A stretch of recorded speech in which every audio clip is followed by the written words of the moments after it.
wabarakatuh. Waalaikumsalam warahmatullahi wabarakatuh. Alhamdulillah, alhamdulillahirobbilalamin, wassalatu wassalamu ala asyrofil anbiya'i wal mursalin wa ala alihi wa ashabihi ajmain. Amma ba'du. Baiklah, ustaz-ustazah semuanya yang hadir dalam ruangan ini, semoga semuanya diberikan kesehatan walafiat. Hari ini agenda kita pada pagi hari ini adalah diseminasi budaya positif sekolah. Semoga nanti semuanya bisa mengikuti agenda ini dengan baik dan bisa menerapkan apa yang ilmu yang sudah disampaikan nanti, dan nantinya juga membawa kemanfaatan untuk sekolah kita bersama. Nanti monggo mungkin yang proaktif, apa yang perlu ditanyakan bisa ditanyakan, kita bisa saling sharing dan berbagi ilmu yang sudah diterapkan oleh atau yang sudah diketahui oleh para calon guru penggerak ini. Nanti bisa disampaikan ke teman-teman, kita sharing bersama, dan nantinya harapannya bisa membawa positif yang baik untuk sekolah kita. Amin amin. Terima kasih. Assalamualaikum warahmatullahi wabarakatuh. Terima kasih Ustazah Rumana atas waktu yang diberikan. Baik teman-teman, bismillahirrahmanirrahim. Assalamualaikum warahmatullahi wabarakatuh. Waalaikumsalam warahmatullahi wabarakatuh. Alhamdulillahirrahmanirrahim. Alhamdulillahilladzi alhamdulillah inna rabbana laghafurun syakur. Asyhadu an la ilaha illallah wa asyhadu anna Muhammadan abduhu wa rasuluh sallallahu alaihi wasallam wa ala alihi wa ashabihi wa sallam. Pertama-tama marilah kita ucapkan syukur kepada Allah Subhanahu wa taala yang mana telah memberikan kita banyak kenikmatan, di antaranya nikmat sehat. Alhamdulillah kita diberi kesehatan. Kemudian yang kedua adalah nikmat sempat. Kita diberi nikmat sempat. Kita diberi kesempatan untuk dapat mengikuti diseminasi pada pagi hari ini. Yang ketiga, yang paling utama adalah nikmat yang tidak semua orang mampu atau diberikan oleh Allah, yakni nikmat hidayah Islam. Baik, Ustaz-Ustazah, kesempatan pagi hari ini saya akan menyampaikan satu materi yang saya dapatkan dari saya mengikuti program Guru Penggerak pada modul 1.4, yakni budaya positif. Aksi nyata yang harus saya lakukan adalah diseminasi budaya positif, yaitu penyebaran ilmu yang telah saya dapatkan, kemudian saya sampaikan kepada rekan guru satu sekolah untuk dapat berbagi ilmu, dapat berbagi. Adapun materi yang akan saya sampaikan telah tertampilkan pada slide berikut. Ada 6 dalam budaya positif ini, ada 6 materi yang akan saya sampaikan. Ada disiplin positif dan nilai-nilai kebajikan, teori motivasi, hukuman dan penghargaan serta restitusi. Yang ketiga, keyakinan kelas. Yang keempat, kebutuhan dasar manusia. Kemudian ada posisi kontrol, dan yang terakhir adalah segitiga restitusi. Baik, untuk yang pertama tentang disiplin positif.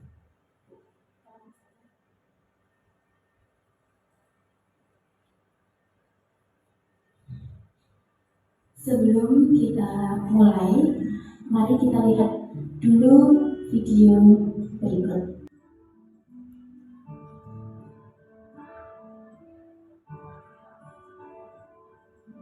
Kantin ngapain jam sini di kantin? Apa Pak? Kelas dulu Pak. Benar. Besok jam 8 ditunggu sama Bapak di kantor ya. Bagaimana maksud? Jadi masih ingat apa yang telah dilakukan selama ini yang mengingat apa?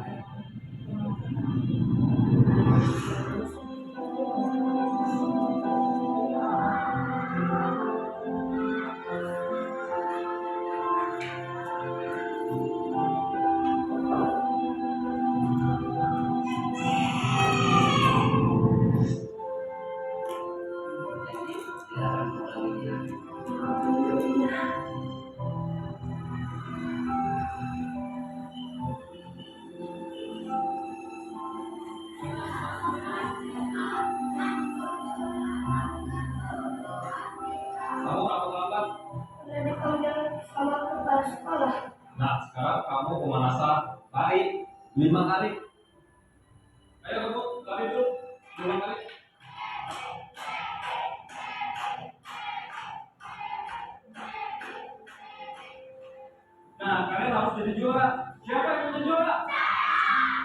Randy. Aki. Cepi. Mama percaya kamu dalam diri kamu itu ada jiwa pemenang. Benar kamu sih?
Terima kasih guruku, karenamu aku bisa berlari meraih prestasi. Mana Ustaz-Ustaz setelah melihat video tadi kita melihat dari video tersebut bahwa murid kita, jika kita sebagai guru memperlakukannya dengan hukuman, dengan bentakan ataupun tanpa mendengarkan apa alasan mereka melakukan kesalahan, kemudian tiba-tiba kita menghukum, itu tentu akan membuat diri dari murid tersebut akan semakin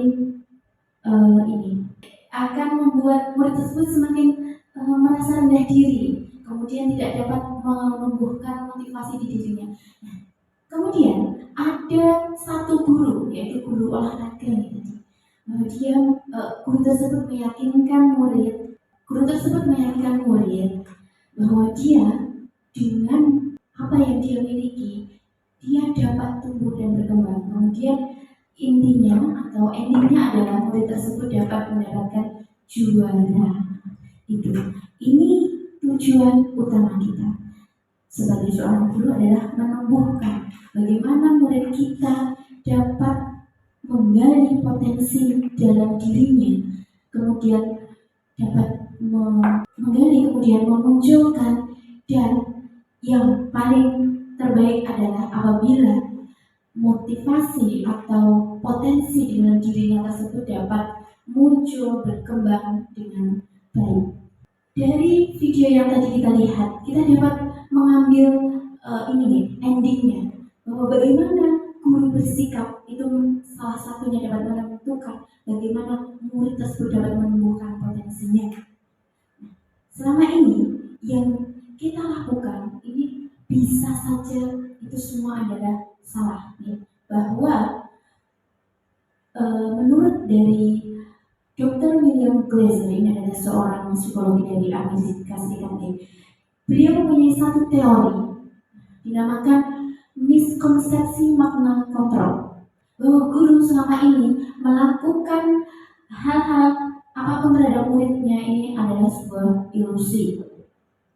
Kita sebagai guru selama ini kita mengontrol murid. Nah, ilusi bahwa kritik dan membuat orang merasa bersalah dapat menguatkan karakter, ini juga salah.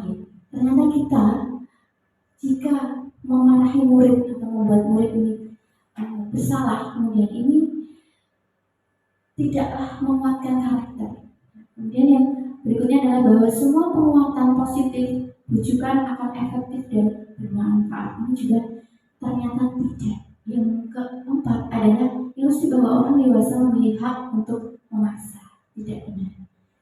tidak semua orang dewasa ini berhak memaksa murid-muridnya, atau orang dewasa memaksa anak. Kalau orang dewasa, bahwa anak-anak juga mempunyai suatu keinginan sendiri tanpa paksaan. Kita akan merubah suatu paradigma tentang disiplin. Disiplin yang sebelumnya kita ketahui adalah mendisiplinkan murid ini berdasarkan stimulus dan respon. Stimulus yang menghasilkan respon. Dalam paradigma baru disebut disiplin positif, yaitu tentang teori kontrol atau pilihan. Nah, kita lihat tabel berikut ini. Untuk yang stimulus respon, kita mencoba mengubah orang agar berpandangan sama dengan kita. Kalau kita contohnya adalah sebuah peraturan kita buat itu dengan hasil orang akan mempunyai tindakan yang sama. Nah, tentu tidak. Jika teori kontrol ini kita berusaha memahami pandangan orang lain tentang dunia. Yang kedua, perilaku buruk dilihat sebagai suatu kesalahan. Untuk teori kontrol tidak seperti itu. Bahwa semua perilaku buruk yang dilakukan oleh murid ini memiliki tujuan. Stimulus respon yang ketiga adalah orang lain bisa mengontrol saya. Sesungguhnya itu tidak. Murid melakukan hal yang dilakukan oleh guru atau mengerjakan hal yang diperintahkan oleh guru ini karena ada rasa takut, seperti itu, bahwa tapi sesungguhnya ini tidak memunculkan, tidak bisa mengontrol dirinya, karena hanya Anda yang bisa mengontrol diri. Saya bisa mengontrol orang lain, Anda tidak bisa mengontrol orang lain. Pemaksaan ada pada saat tujuan gagal. Kolaborasi dan konsensus menciptakan model baru. Model berpikir menang kalah, model berpikir menang menang. Sekarang kita kaji makna dari disiplin positif dan tujuannya. Bahwa disiplin positif adalah suatu pendekatan untuk menerapkan disiplin dari dalam diri seorang murid tanpa ada hukuman. Kemudian tujuan dari disiplin positif adalah menumbuhkan motivasi dalam diri murid atau motivasi intrinsik yang mereka inginkan dan menghargai diri sendiri dengan nilai-nilai yang mereka percaya. Disiplin positif akan menumbuhkan nilai-nilai kebajikan universal. Apa itu nilai-nilai kebajikan universal? Nilai-nilai kebajikan universal adalah nilai-nilai yang kita yakini, yang bersifat abstrak, global, tanpa melihat suku, agama, budaya, dan ras. Bahwa ini nanti nilai kebajikan ini, setiap perilaku atau perbuatan memiliki suatu tujuan. Dengan mengkaitkan nilai-nilai kebajikan ke dalam diri seseorang murid, maka dalam dunia pendidikan yang saat ini sedang kita pakai, yaitu kurikulum merdeka, di sana telah ada nilai-nilai kebajikan yang itu menjadi tolak ukur keberhasilan murid-murid. Yang nilai-nilai kebajikan tersebut sudah sangat kita kenal, yang namanya profil pelajar Pancasila. Ada beriman, bertakwa, kemudian mandiri, bernalar kritis, berkebinekaan global, bergotong royong, dan kreatif. Materi selanjutnya adalah teori motivasi, hukuman, dan penghargaan, serta restitusi. Seorang manusia melakukan sesuatu ini ada tujuannya. Tidak ada yang melakukan sesuatu ini tanpa tujuan. Tujuannya itu apa? Apakah tujuan tersebut ini dari dirinya atau hanya eksternal? Ada 3 motivasi dari manusia ini melakukan sesuatu. Untuk motivasi eksternal ini ada 2 ya. Yang pertama adalah menghindari ketidaknyamanan atau hukuman. Yang kedua adalah mendapatkan imbalan dari seseorang. Kemudian yang motivasi internal adalah untuk menghargai diri sendiri. Ini yang akan kita bangun kepada murid-murid kita, yang akan kita gali. Murid-murid ini mempunyai motivasi internal. Sebagai contoh, apabila anak membuang sampah sembarangan, kadang kita temui murid, jika tidak ada yang mengawasi atau tidak ada seseorang di situ akan meninggalkan sampah tersebut di tempat dia makan. Namun apabila ada guru, itu dia akan membuang sampah di tempatnya. Nah, murid yang masih paham seperti itu, ini berarti motivasi intrinsiknya belum muncul. Dia melakukan sesuatu hanya karena ada sesuatu, karena takut atau karena ingin hadiah. Namun apabila murid tersebut sudah mempunyai motivasi di dirinya, ada atau tidak ada guru, ada atau tidak ada seseorang yang pengatur, yang mengatur dia, itu akan dengan sendirinya dia membuang sampah pada tempatnya. Hukuman dan konsekuensi. Bagaimana itu hukuman dan bagaimana itu konsekuensi? Jika hukuman ini bersifat mendadak atau tanpa terencana, sedangkan konsekuensi ini murid sudah tahu sebelumnya, sudah ada daftarnya. Jika murid tidak melakukan atau melanggar, inilah konsekuensinya. Seperti itu. Lanjut. Ini adalah perbedaan hukuman dan konsekuensi. Sesuatu yang meyakinkan harus terjadi. Konsekuensi sesuatu harus terjadi. Sesuatu yang membuat saya syok adalah bahwa penghargaan itu menghukum. Kok bisa penghargaan menghukum? Padahal selama ini kita memberi apresiasi kepada murid, kemudian kadang memberikan reward. Ternyata ini tidak sepenuhnya baik seperti itu. Ada beberapa, contohnya adalah pengaruh jangka pendek dan jangka panjang. Penghargaan menghukum, penghargaan mengurangi ketepatan, penghargaan tidak efektif, penghargaan merusak hubungan, penghargaan menurunkan kualitas, penghargaan mematikan kreativitas, penghargaan mengurangi motivasi intrinsik. Baik Ustazah, saya akan membagi menjadi 3 kelompok. Kelompok kanan, kiri, dan tengah yang masing-masing akan saya berikan LK. Di dalam situ ada beberapa tindakan yang harus Ustazah analisa. Apakah tindakan tersebut termasuk hukuman atau konsekuensi? Ya, silahkan ditulis apakah kasus tersebut, tindakan guru tersebut ini termasuk hukuman atau konsekuensi. Tapi ini menurut persepsi kita bersama yang pernah kita lakukan. Untuk nomor 8, mengganti sapu kelas yang telah dirusakkan karena digunakan untuk mainan perang-perangan ini merupakan konsekuensi. Nggak perlu dijelaskan atau? Ya, ini sudah cukup jelas ya bahwa ini memang buat konsekuensi. Ada korelasi juga, dan dia juga ada tanggung jawab di situ. Kemudian yang nomor 9, kehilangan waktu istirahat 10 menit untuk mengerjakan tugas karena terlambat datang dan tertinggal pelajaran.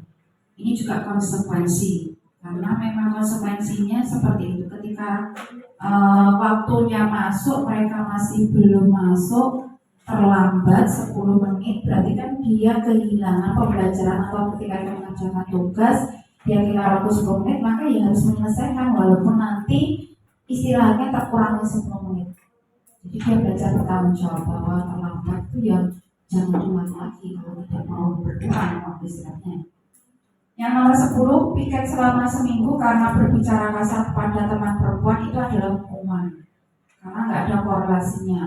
Apa korelasinya berbicara kasar dengan teman perempuan dengan piket selama seminggu? Itu nggak ada hubungannya sama sekali. Kecuali kalau dia tidak piket, maka memang konsekuensinya dia harus mengganti saat dia tidak piket. Tapi kalau berbicara kasar langsung piket, ya berbicara kasar terus nanti. Itu mawon. Oke, terima kasih banyak atas jawabannya. Selanjutnya, terima kasih. Yang kedua adalah terlambat hadir di pembelajaran dari 15 menit dan diminta untuk tinggal 15 menit sudah masuk saya untuk membahas ketertinggalan kelas. Ini adalah konsekuensi. Ya, konsekuensi. Karena dia tertinggal itu ada pembahasan kebermanfaatan untuk dirinya. Nomor 3, mencederai teman saat bermain di lapangan dengan hukuman. Kenapa hukuman bukan konsekuensi?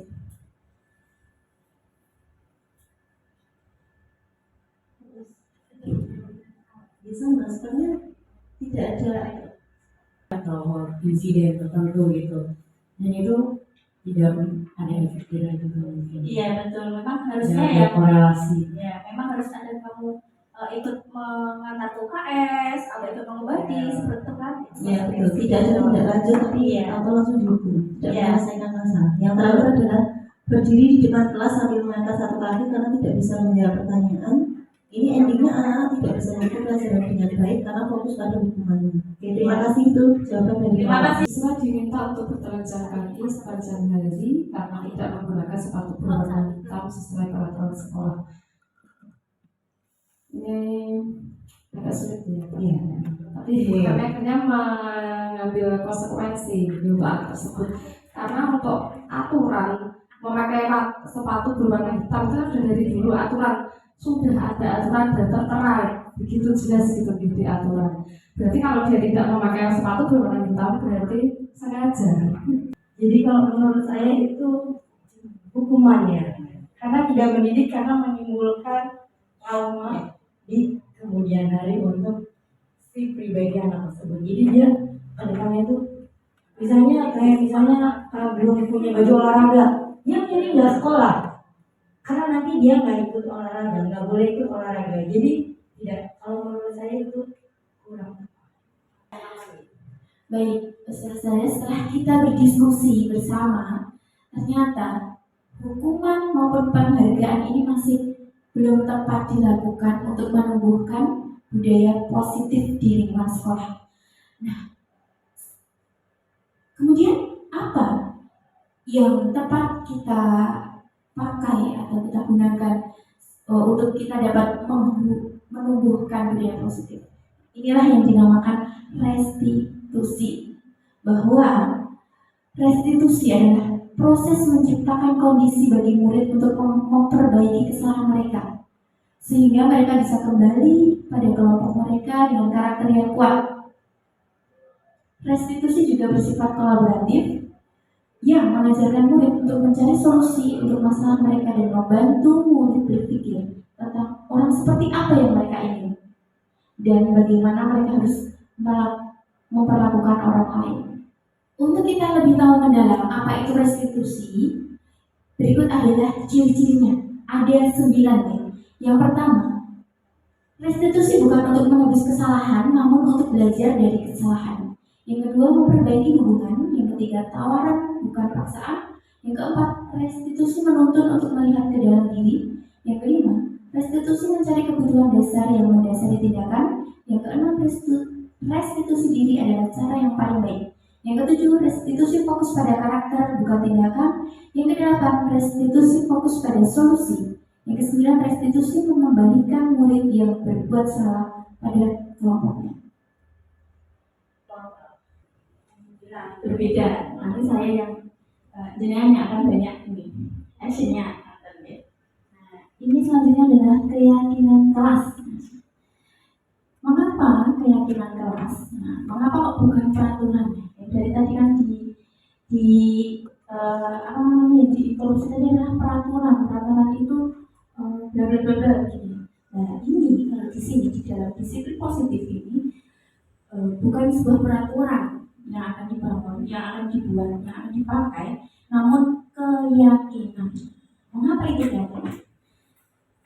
Oke, satu pertanyaan dari saya, mengapa jika kita menaiki sepeda motor itu harus memakai helm? Nah, monggo. Ini kira-kira kenapa kok harus memakai helm?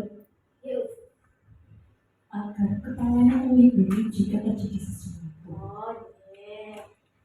Agar kepalanya terlindungi jika terjadi sesuatu. Mungkin ada yang lain? Ada yang lain, Gus? Agar terlindungi. Apa lagi? Biar tidak kepanasan, biar tidak kelilipan kalau kena angin dan debu. Nah, Atau ada jawaban yang itu biar tidak diterima. Tapi ini yang memang yang selama ini kebanyakan terjadi. Kenapa? Kalau misalnya kita naik sepeda motor nih dari sini ke fotokopi pelangi, misalnya, atau di rumah mau ke warung perempatan seberang, itu kan kadang kita menanggalkan helm. Nah, tapi kalau kita mau ke jalan besar, mau ke kota, yang helm otomatis tidak lupa. Itu salah atau benar kalau dengan alasan yang seperti itu? Tentu kurang tepat ya alasannya, maka polisi tidak ditilang. Tapi yang mau kita kita ambil dari peraturan itu adalah sesuai dengan jawaban panjenengan tadi, bahwa takut nanti kalau jatuh kepalanya tidak dilindungi atau karena apa tadi? Untuk melindungi kepala ini itu tadi. Nah, ini yang disebut dengan keyakinan. Apa yang ingin kita ambil adalah keselamatan. Jadi kalau kita sudah meyakini bahwa sesuatu peraturan itu kita kerjakan karena suatu keyakinan, contohnya peraturan harus memakai helm, ini kita kerjakan karena dalam diri kita meyakini bahwa itu adalah sebuah keyakinan untuk kita bisa menyelamatkan diri kita kalau pakai helm, itu kita akan selalu memakai helm walaupun di jalan tidak ada polisi. Jono mau gak sanggup helm, kayak tilang, tidak akan ada seperti itu, gitu. Nah, ini yang disebut sebuah keyakinan. Maka budaya positif ini nanti yang akan ditumbuhkan kepada Ananda, kepada murid-murid kita adalah keyakinan dalam diri yang harus diyakini, motivasi intrinsiknya. Nah, bahwa kalau tadi ada pertanyaan pertama nih, kenapa kok keyakinan? Kenapa kok bukan peraturan? Karena salah satunya tujuannya ini tadi bukan motivasi intrinsik. Kemudian yang selanjutnya bahwa keyakinan ini dibuat. Nanti insya Allah kita akan membuat keyakinan kelasnya. Keyakinan ini dibuat bersama guru dan murid. Jadi kita diskusi bersama apa sih peraturan-peraturan yang harus ditegakkan. Kemudian kita ambil dari peraturan-peraturan ini, kita turunkan nilai-nilai kebajikannya itu apa. Seperti itu. Jadi murid merasa memiliki sebuah peraturan itu, sebuah keyakinan itu, berarti murid itu merasa memiliki, tidak hanya peraturan dibuat tanpa ada murid kemudian patuh. Ini yang disebut tadi yang di awal tadi teori kontrol. Kalau misalnya peraturan kan hanya stimulus respon, ada peraturan kemudian ada respon. Namun kalau keyakinan ini kita teori kontrol diri, itu tadi motivasi intrinsiknya.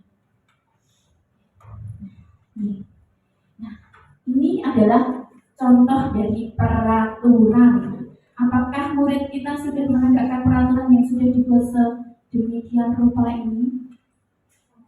Bahkan titik-titik sampai tidak bisa terbaca ya. Nah, ini terlalu banyak. Juga murid tidak akan ingat kalau dengan peraturan terlalu banyak dan tidak akan ingat. Lanjut.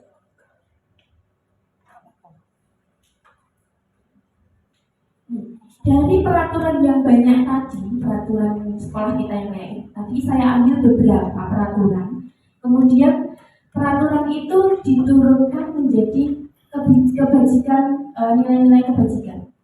Misalnya, hadir di sekolah sebelum tanda bel dibunyikan, ini nilai yang mau diambil dari siswanya apa? Adalah kedisiplinan dan sebagainya. Berpakaian itu juga disiplin. Kemudian menempatkan sepatu, sandal atau alas kaki pada tempatnya, ini termasuk tanggung jawab. Mengembalikan buku rak juga termasuk tanggung jawab yang diambil. Sekarang saya mohon Ustazah untuk bisa melihat nilai-nilai yang dituju dari contoh peraturan ini. Mungkin Ada yang ingin menjawab? Contohnya ya, nomor 1, kembalikan barang ke tempatnya. Ini tanggung jawab. Kemudian dilarang mengganggu orang lain. Apa ini kira-kira?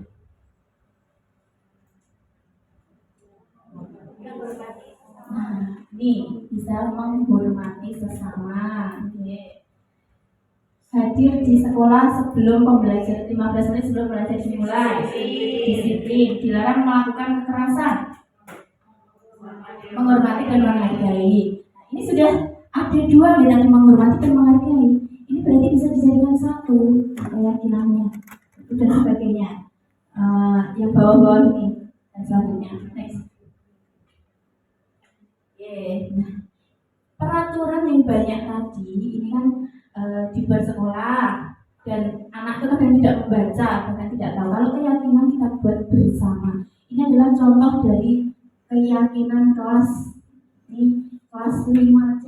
Nah, hanya 5 di sini. 5 ini yang diharapkan anak-anak ini sudah hafal dan paham, kemudian bisa dipakai. Baik, Ustaz saya, kali ini kita akan praktek membuat suatu keyakinan kelas. Sebelumnya, saya akan jelaskan sedikit dalam membuat keyakinan kelas ini ada alur yang harus kita lalui. Yang pertama, kita nanti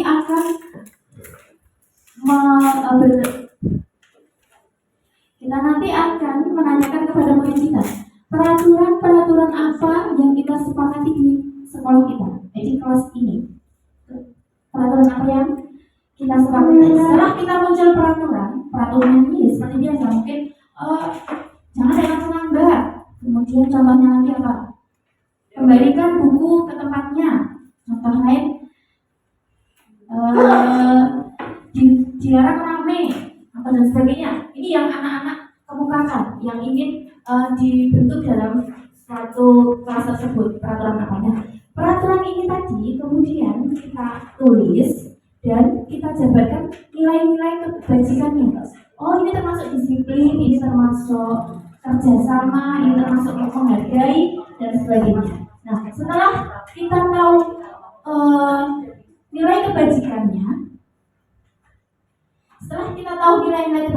kemudian kita susun itu menjadi sebuah keyakinan.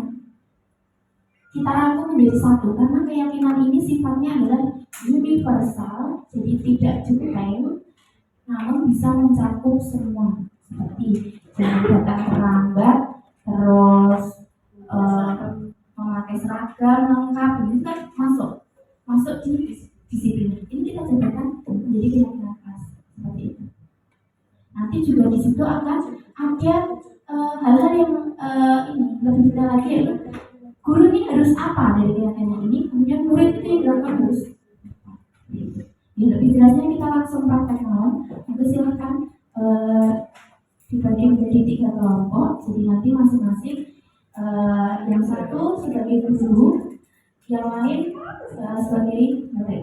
Yang pertama langkahnya adalah guru menanyakan kepada murid tentang peraturan apa yang harus ada di kelas tersebut. Kita tulis peraturan-peraturan di sini.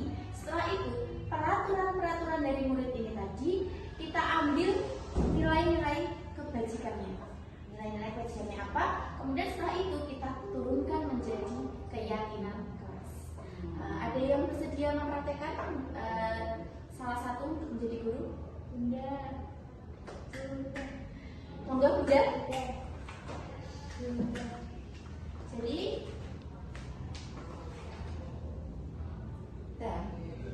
Assalamualaikum warahmatullahi wabarakatuh. Waalaikumsalam warahmatullahi wabarakatuh. Bagaimana kebenarannya? Baik, Ustazah. Ya. Di awal ini Ustazah ingin, kita kan baru kelasnya, kelas baru ya. Bagaimana semuanya bisa berjalan dengan baik? Kita buat peraturan dulu. Nah, peraturannya agar kita bisa melaksanakan semua, maka nanti silakan semuanya mengusulkan apa yang terbaik untuk kelas kita. Nanti biar kelas kita jadi kelas yang Iba. Nah, silakan.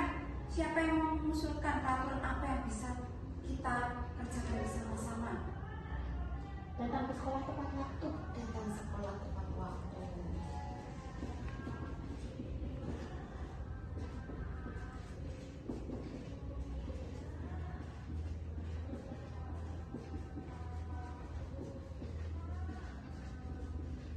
Yang kedua, Langsung masuk kelas gitu mendengarkan ibu. langsung masuk kelas.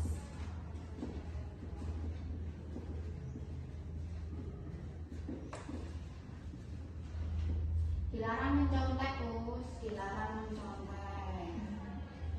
Mencontek itu hal yang tidak terpuji kok ya. Dilarang membuli, Us. Tahu artinya membuli teman-teman? Nakali temennya. Ejek. Menakali temennya. Siapa yang suka begitu? Dia suka, Us. Dia. Bolehnya adalah membagi kebahagiaan, kasih permen temennya. Loh, tuh dia dilarang makan saat pelajaran. Dilarang apa harus? Dilarang makan. Dilarang makan saat pelajaran. Nah, dari ini semua, nanti kita nilai kebajikannya kita lihat. Datang sekolah tepat waktu sama langsung masuk kelas ini hampir sama kan? Apa ya? Apa ya kira-kira? Disiplin. Oh, pintar sekali Mbak Dia, hebat. Dilarang mencontek. Jujur. Oke, Mbak Ika hebat sekali. Dilarang membuli. Menghargai dan menghormati. Menghargai dan menghormati. Dilarang makan saat pelajaran. Disiplin. Disiplin. Oke, berarti ada tiga poin. Ini kita jadikan keyakinan kelas kita.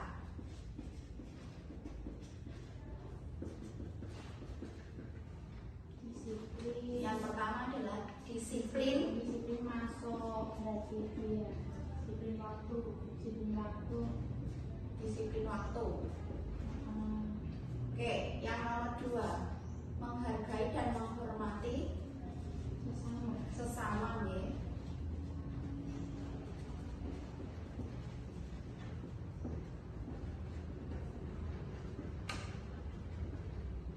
Nomor 3, jujur Dalam apa ya?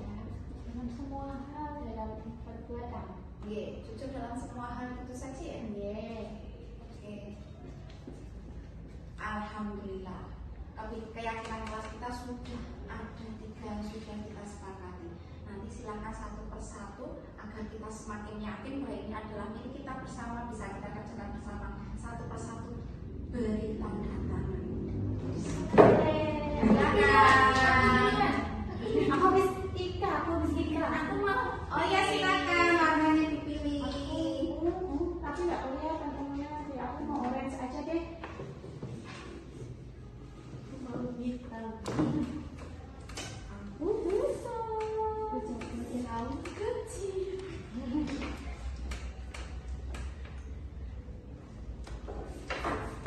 Silakan yang belum.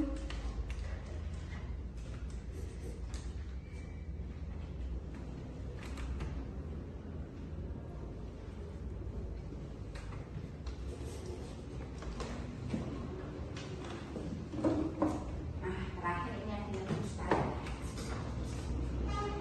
Nah, maka sudah kita tuliskan bersama. Nanti kewajiban kita semua adalah melaksanakan ini semua. Semua yakin pasti bisa ya? Yakin. Terima kasih. Ustaz mengajarkan terima kasih untuk kalian semua dan Ustaz. Nanti kalau seumpamanya Ustazah lupa, mohon diingatkan ya. Iya. Karena semuanya kan bukan makhluk yang sempurna. Ustazah Aidi, assalamualaikum warahmatullahi wabarakatuh. Waalaikumsalam warahmatullahi wabarakatuh. Kita di sini berusaha mencoba untuk membuat keyakinan kelas nih yang kita sepakati bersama. Kita mulai dari yang pertama mungkin Pak Demet punya usulan apa? Peraturan kelas yang nanti bisa disepakati. Boleh kalau gambarnya itu dilarang terlambat, jadi nanti kalimat positifnya adalah datang tepat waktu. Dan sudah terus ya, kayak dilarang terlambat. Ini peraturan kelasnya. Kemudian kalimat positifnya adalah datang tepat waktu.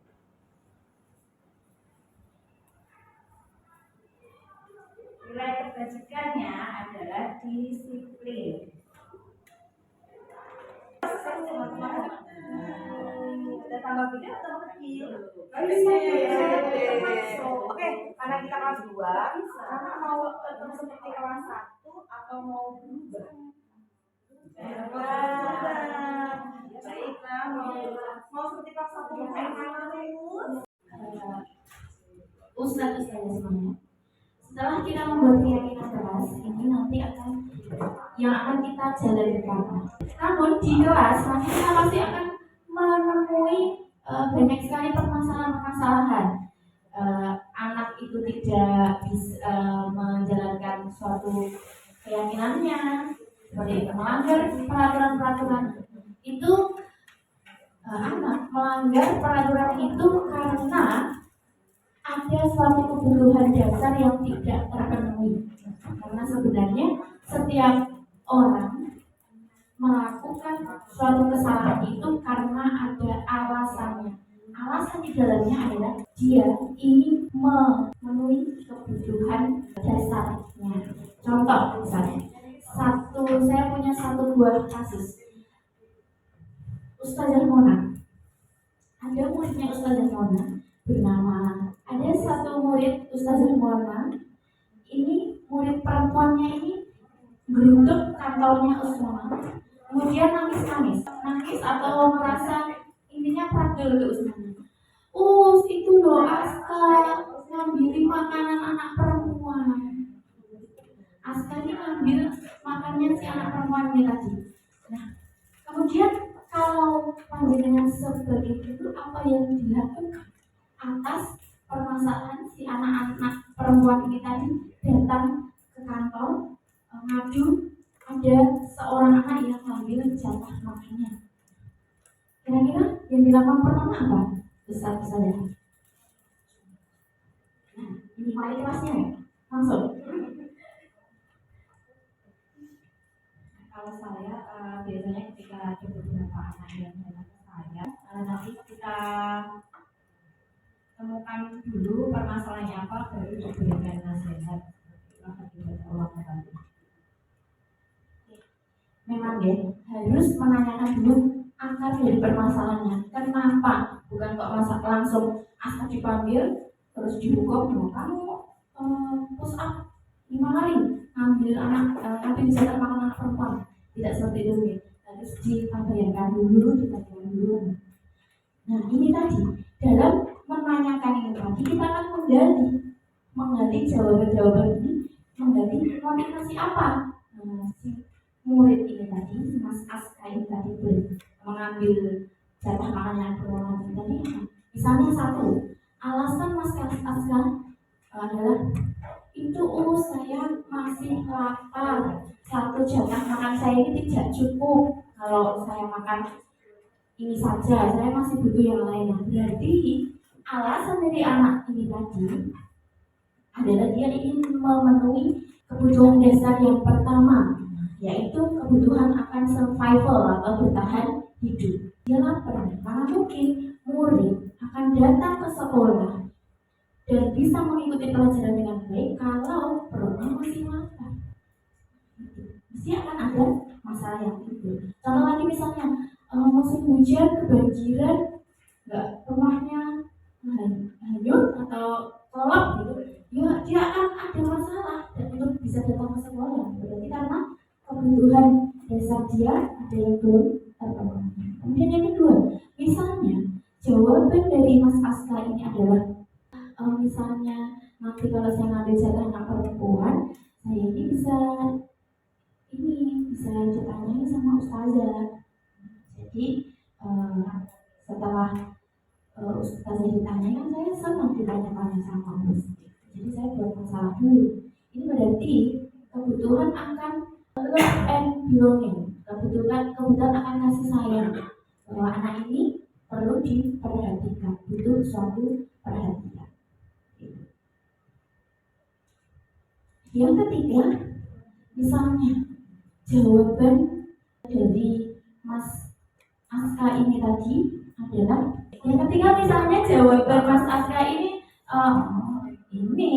iseng aja, nggak apa-apa, suka aja. Saya lihat nanti anak perempuan itu jadi nangis, saya suka ekspresinya. Itu berarti akan fun atau kesenangan dia yang dibutuhkan berdasarkan kesenangan dan sebagainya. Ada tentang penguasaan, dia ingin menunjukkan dirinya bahwa dia berkuasa, atau tentang kebebasan. Ini adalah 5 dasar dari kebutuhan manusia.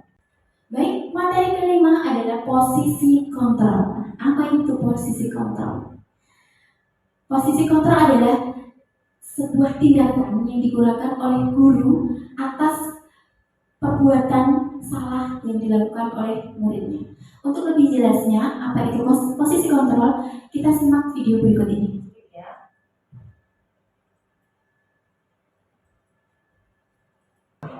Apa coba? Alasan kamu apa lagi? Kapan sih kamu tidak terlambat? Malas sekali ya kamu jadi anak. Saya Dasar pemalas.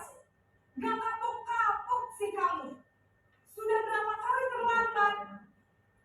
Sana, kamu keliling lapangan basket 2 kali. kenapa saya harus beli lapangan basket, Bu? Kenapa? Kamu melawan ibu. Berani-beraninya jawab. Sudah terlambat, masih berani jawab pula. Sekarang, keliling lapangan basket 5 kali sekalian. Biar kapok. Cepat. Unjuk-unjuk, menyakiti, dan menyindir. Hukuman bisa berupa fisik maupun psikis. Ibu dan bapak guru hebat. Dampak yang terjadi pada murid ketika guru berada pada posisi pemukul adalah murid cenderung akan memberontak, bahkan menyimpan dendam.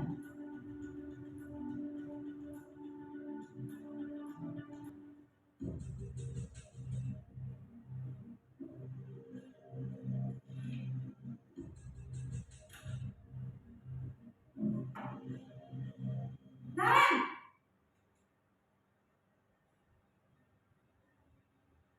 Selamat pagi, Bu. Naren. Kamu kenapa terlambat lagi, nak? Ya Tuhan, Naren. Kamu senang ya bikin ibu susah ya? Kalau kamu terlambat lagi, nanti ibu yang ditegur bapak kepala sekolah, nak. Disangka ibu tidak bisa membina kamu. Duh, gimana ini? Maaf, Bu. Duh, Gusti Naren. Kamu suka ya kalau ibu ditegur bapak kepala sekolah? Terus, sekarang ibu harus tulis apa yang di buku absen? Ini kamu sudah sering terlambat loh. Ibu harus apa coba? Maaf, Bu. Maaf sekali. Ya sudah, lain kali jangan bikin ibu susah lagi ya, nak ya. Ibu tidak akan kuat lagi kalau kamu begini terus. Bisa jantungan kalau ibu ditegur bapak kepala sekolah. Sana cepat ke kelas. Maaf ya, Bu. Maaf sekali. Posisi pembuat rasa bersalah berbicara dengan nada tenang, cenderung lembut. Namun kata-kata yang diutarakan membuat murid merasa menjadi orang yang gagal, memandang buruk dirinya sendiri, merasa tidak berharga, dan tidak sanggup membahagiakan orang lain. Ketika guru mengambil posisi pembuat rasa bersalah, murid akan menganggap dirinya yang bersalah dan ia akan menyimpan emosi negatif tersebut di dalam dirinya.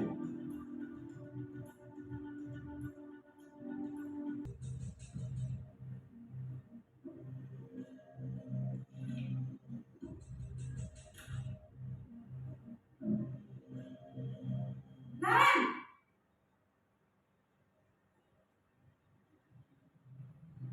Selamat pagi Bu. Wah, sudah jam berapa ini nak? Terlambat lagi ya sayang. Iya Bu, habis ibu saya lupa bangunkan saya Bu. Kamu malah menyalahkan ibu kamu. Kamu bukannya anak yang larinya paling kencang. Kok terlambat sih? Iya Bu, saya memang terlambat bangun tadi. Jadi biarpun saya lari kencang, tetap gak kejar Bu. Ya sudah sana. Nanti lain kali larinya lebih kencang lagi ya. Biar gak terlambat lagi. Bikin seneng ibu. Demi ibu. Bisa kan? Bisa lah Bu. Ya sudah sana masuk kelas. Ibu beresin urusan absen kamu. Kamu ini ada-ada saja. Ramah, akrab, cenderung bersendar gurau untuk menjaga suasana tetap santai. Murid akan merasa senang, aman, dan akrab dengan guru. Identitas yang tercipta adalah identitas sukses atau berhasil. Namun, perlu diingat, karena ini masih dorongan eksternal, maka ada faktor ketergantungan dari murid kepada orang tertentu. Di sini, guru absennya, sehingga di lain waktu, murid bisa berperilaku baik, namun hanya kepada orang-orang tertentu saja. Ya, posisi pemantau atau monitor.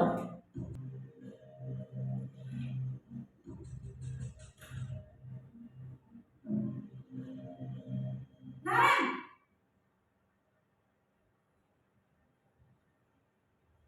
Selamat pagi Bu. Naren, apa peraturan sekolah kita tentang jam berapa kita harus masuk sekolah, nak? Kita harus di sekolah jam 7 Bu. Iya betul, sekarang sudah jam 7.20. Naren sudah tahu konsekuensinya jika terlambat hadir. Paham Bu, saya harus tinggal kelas pas jam istirahat selama 20 menit. Iya benar, konsekuensinya demikian. Jadi nanti jam 9.30 pas istirahat, kamu harus tinggal di kelas, kerjakan tugas tambahan untuk ketertinggalan kamu, ya? Baik Bu. Posisi pemantau mengandalkan penghitungan atau data untuk mengontrol murid. Guru mengarahkan murid berdasarkan peraturan dan konsekuensi. Seorang pemantau menunjukkan bahasa tubuh dan ekspresi wajah yang datar dan cenderung formal.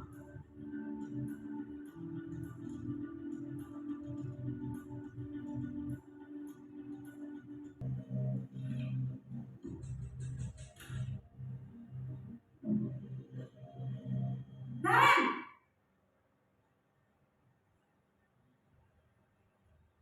Selamat pagi Bu. Selamat pagi Naren. Maaf Bu, saya terlambat. Iya, sekolah masuknya jam 7, sekarang sudah jam 7.20. Jadi sekarang bagaimana ini Naren? Maaf Bu, saya lupa setel alarm saya semalam.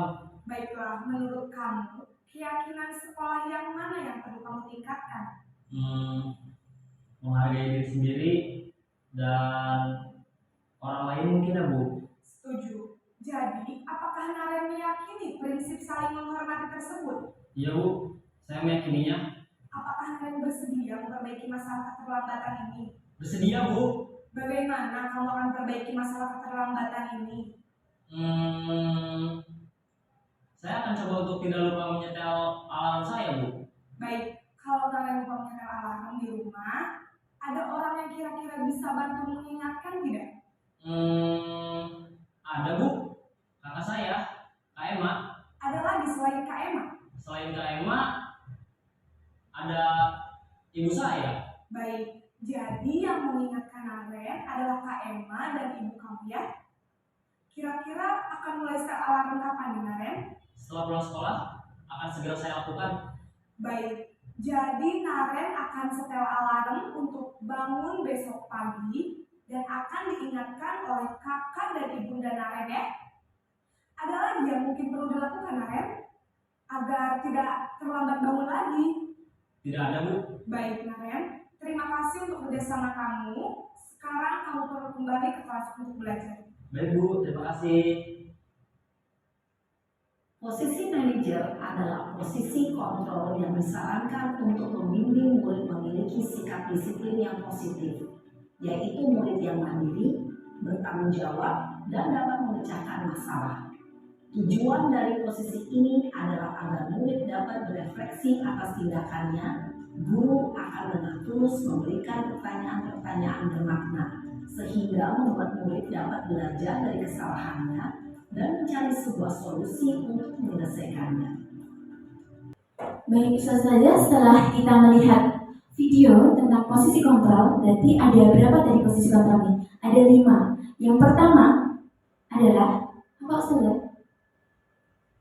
Penghukum, pembuat merasa bersalah, teman, pemantau, manajer. Yang pertama adalah penghukum, kemudian pembuat merasa bersalah, teman.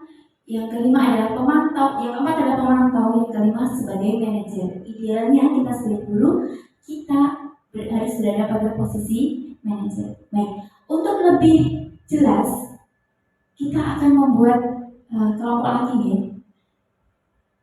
Kita akan menganalisis sebuah kasus. Dan kasus tersebut silahkan dianalisis posisi kontrol apa yang guru gunakan, kemudian kebutuhan dasar murid apa yang belum terpenuhi.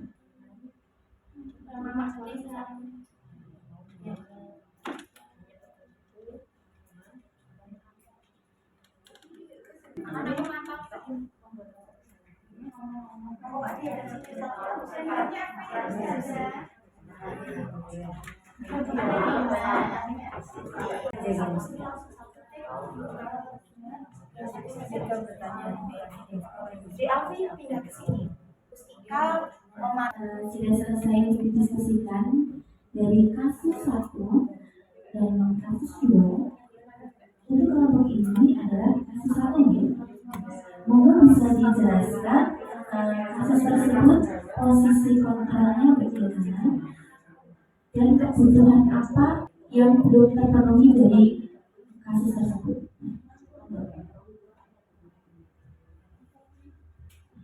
Menurut kami dari hasil studi Budani dan kajian kami, pendekatan yang digunakan oleh Budani adalah posisi kontrolnya sebagai pembuat rasa bersalah. Bisa ditujukan pada kata-kata Ibu Dani mengatakan, "Fajar, kamu tidak kasihan sama ibu ya? Ibu sudah capek-capek mengajar kamu tidak kasihan sama ibu." Nah, dengan kata-kata itu menurut kami si Ibu Dani ini posisi kontrolnya adalah membuat rasa bersalah seperti itu. Kemudian untuk kebutuhan yang diperlukan oleh Fajar menurut kami adalah perhatian yang lebih seperti kebutuhan saya. Dia selama ini belum didengar, mungkin ketika dengar atau didengar gitu ya. Iya, seperti itu ya. Terima kasih atas jawabannya. Memang dari hasil diskusi kita ketahui untuk kasus 1 posisi kontrol guru yang diambil adalah membuat rasa bersalah. Kemudian kebutuhan dasar yang diperlukan oleh Fajar yang belum dipenuhi adalah rasa kasih sayang. Apa yang harus dilakukan Mas Dino untuk memperbaiki kesalahan yang sudah dilakukan? Akhirnya terjadi kesepakatan. Di situ Mas Dino mau belajar menjahit. Di situ dengan Bapak Tata Busana yang di situ setelah tadi diberikan solusi, ya. Akhirnya Ibu Suti memberikan solusi. Jika kamu ingin bertanggung jawab atas kesalahan yang kamu perbuat, kamu harus memperbaiki kancing baju Mas Anto. Gitu. Akhirnya alhamdulillah dengan kesepakatan yang dibuat, Mas Dino tadi mau belajar menjahit untuk memperbaiki kesalahannya, begitu. Baik, Ustazah, kita masuk ke materi terakhir ya. Alhamdulillah kita sudah berada di penghujung materi. Di akhir materi ini dinamakan segitiga restitusi. Segitiga restitusi ini apa? Segitiga restitusi adalah suatu cara bagaimana kita menangani murid kita yang bermasalah. Segitiga restitusi ini bisa kita gunakan pada posisi manajer tadi ya. Jadi langkah-langkah apa yang harus kita lakukan? Lebih jelas akan kita lihat.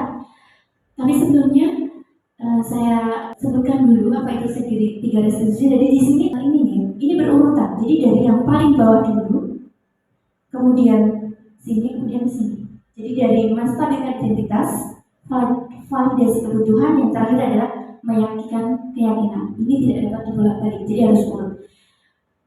Untuk lebih jelasnya kita lihat contoh video tentang penerapan segitiga restitusi. Kamu meyakini tidak? Menghargai orang lain itu penting buat kamu? Yakinlah Pak. Iya, setuju. Kita harus saling menghargai. Namun ada juga keyakinan yang kita sepakati yang perlu kita jalankan. Apabila kita sedang marah, kan? Pada sesi terakhir ini kembali kita akan melakukan segitiga restitusi. Mohon nanti Ustazah dapat mempraktekkan dari kasus yang telah saya bagikan. Silahkan nanti dapat berbagi peran ya. Ada yang menjadi guru, ada yang menjadi murid, dan mempraktekkan segitiga restitusi berdasarkan kasus yang telah saya berikan. Mbak Rita, ya Ustazah. Gimana kabarnya? Baik Ustazah. Alhamdulillah. Lama ya. Gak apa-apa kan Ustazah panggil ke sini? Iya. Alhamdulillah Ustazah. Kira-kira apa ya? Gak tahu Ustazah. Oh, ada. Ini, maaf ya Mbak Rita. Iya Ustazah. Ustazah cuman kita kan gak pernah sharing ya. Jadi Ustazah ingin kenal anak-anak Ustazah semua. Kalau ada apa-apa, saya tahu gitu ya. Sebelumnya, maaf ya Mbak Rita. Ini kemarin Ustazah dapat laporan dari Pak Basti dan Bapak Ibu yang lain tentang satu hal yang dilakukan Mbak Rita yang mungkin dirasa Bapak Ibu guru itu kurang berkenan. Tapi menurut Ustazah ya, tidak apa-apa sebenarnya. Kita kan manusia ya, jadi wajar kalau melakukan kesalahan. Ustazah juga bukan orang sempurna. Jadi ketika kita melakukan kesalahan itu nggak usah kita merasa rendah diri. Tapi bagaimana kita bisa sekarang Ustazah mau bertanya, mungkin saja informasi yang diberikan Bapak Ibu guru itu salah. Katanya Mbak Rita beberapa kali ketika pembelajaran meminta izin ke belakang, katanya sakit perut, sembelit. Apa benar? Terus sekarang gimana keadaannya? Perutnya sudah sembuh atau bagaimana? Maaf Ustazah, kemarin kita nggak sembelit. Ini juga sehat Rita Ustazah. Iya. Iya. Terus Kemarin memang kita itu sering izin keluar ke toilet, bilangnya kita memang sembelit, tapi kita nggak sembelit Ustazah. Kenapa kok Mbak Rita begitu? Ustazah khawatir pertama, oh anakku kok sudah sembelit beberapa hari, kok dibawa ke UKS nggak mau. Ustazah kan pikirannya macam-macam. Jangan-jangan ada penyakit yang lain. Dan kebetulan Ustazah baru bisa memanggil Mbak Rita hari ini karena kemarin Ustazah sibuk. Iya Itu Ustazah. kenapa ya? Maaf Ustazah, soalnya itu kita senang teman-teman itu mau bermain sama kita. Kan kemarin-kemarin kita biasanya sendiri, terus kemarin itu kita ngobrol-ngobrol sama teman-teman. Kita itu punya ide, teman-teman gimana kalau misalkan ya aku itu izin-izin setiap kali pelajaran itu izin-izin gitu. Terus teman-teman malah senang, terus aku diajak main sama teman-teman. Aku jadinya senang karena teman-teman suka sama ideku. Iya, memang. Mbak Rita senang ya, yang awalnya nggak punya teman, terus teman-teman jadi kenal Mbak Rita karena mungkin apa yang dilakukan Mbak Rita bagi mereka hal yang lucu. Kira-kira itu baik nggak ya? Berarti yang dilakukan Mbak Rita itu suatu hal kejujuran atau kebohongan kira-kira? Bohongan Ustazah, karena kita kan nggak sakit perut sebenarnya. Iya. Ya Ustazah, kalau seumpamanya kita selalu berbohong, kira-kira nanti kalau sakit beneran, Ustazah percaya nggak Bapak Ibu gurunya? Nanti takutnya nggak percaya ya Ustazah ya. Iya, terus kira-kira Mbak Dita, kamu kan meninggalkan nih beberapa kali izin. Terus Ustazah pengen tahu nih, di toilet ngapain gitu loh. Katanya kan nggak sakit perutnya. Terus di toilet ngapain? Nggak ngapa-ngapain Ustazah, mainan aja. Mainan air. Iya. Ya Allah. Padahal karena di kelas itu membutuhkan pembelajaran ya. Terus ditinggalkan begitu kira-kira. Oh, ini saya nggak masalah. Oh, ini saya gimana? Rugi sih Ustazah, jadinya nggak paham apa yang dijelaskan sama Pak Basti. Iya, ternyata alhamdulillah kalau kamu tahu bahwa ini hal yang tidak baik untuk kamu. Pendidikan. Nah, kalau kamu sudah tahu, kira-kira bagaimana caranya agar hal seperti ini lagi tidak terulang, tapi teman-teman masih bisa menerima Mbak Dita tanpa Mbak Dita melakukan hal itu. Apa yang mau kamu lakukan? Berarti aku harus mengajak teman-teman untuk menghargai guru-guru. Kalau bercanda ya bercandanya nggak boleh yang kayak seperti yang kemarin-kemarin itu izin terus ke toilet. Berarti ya bercandanya yang bercanda yang gimana ya Ustazah, berarti Ustazah. Ya, bisa kalau seumpama kita mau dekat dengan teman, bisa kita dengan berbagi. Contoh, tiap anak kan punya kelebihan. Mbak Dita kelebihannya apa? Contoh, kelebihannya apa coba? Aku kelebihannya, aku apa ya Ustazah? Aku suka baca buku sih Ustazah. Dari baca buku, belum tentu teman-temanmu tahu cerita yang kamu baca. Kamu bisa cerita ke teman. Tahu nggak? Aku punya buku seru. Kamu pengen tahu nggak? Kadang teman-temanmu malas membaca. Nah, kamu bisa menarik perhatian mereka dengan cerita ini bagus loh. Kamu baca bareng-bareng.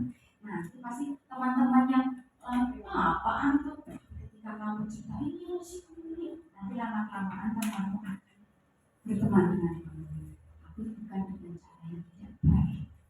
Nah, bisa dicapai ya? Iya Ustazah, baik Ustazah. Semoga kesalahan ini bisa diperbaiki dan tidak diulangi. Iya Ustazah. Kalau teman-temannya bertanya, Bita, kamu tadi bicara Ustazah ngapain? Nggak apa-apa, kita mau share aja, kita curhat-curhat aja ya.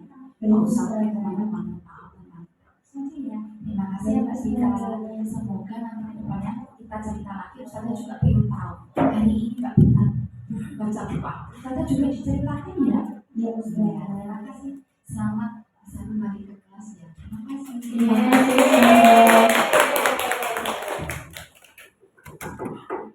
Terima kasih kepada Ustazah Said dan Usnovi telah bersedia mempraktekkan segitiga restitusi dan menunjukkan kepada teman-teman semuanya.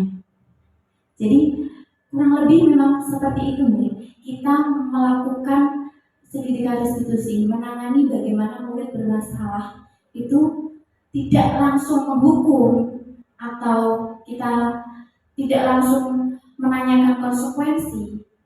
Namun kita harus menanyakan dulu, menggali dulu apa yang menjadi penyebab murid kita melakukan sesuatu kesalahan atau melanggar peraturan.